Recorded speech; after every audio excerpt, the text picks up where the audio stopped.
Szeretettel üdvözlök mindenkit! A mai magyar nyelvi videóban számolunk, és italt rendelünk magyarul. A magyarban a számok finn-ugor szavak. A magyar és például a finn vagy az észt nyelvrokonok, de nagyon régen éltünk együtt, ezért ma már nem értjük egymást.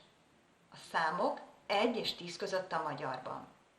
1, 2, 3, 4, 5, 6, 7, 8, 9, 10.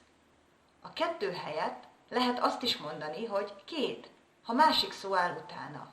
Például 2 kávé, 2 kávé, 2 kávé. Hogyan kérünk egy kávét magyarul? Azt mondjuk, egy kávét kérek. Eno kávo prosim. Egy kávét kérek. Nyáron például fröccsöt iszunk. Így rendelünk. 2 fröccsöt kérek. 2 špricerja prosim.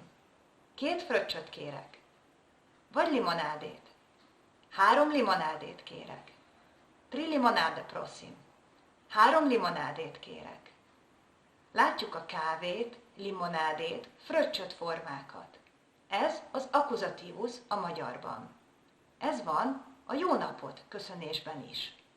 A kávét és a limonádét szó végén T van, mert magánhangzó a vége.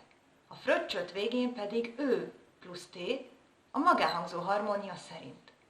A magyar agglutináló nyelv, mindent végződésekkel fejez ki.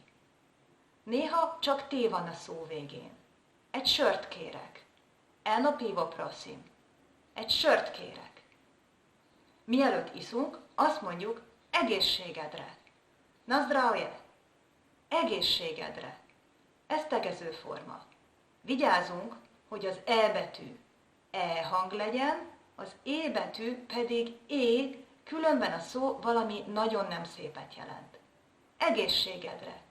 Köszönöm a figyelmet, és viszontlátásra legközelebb!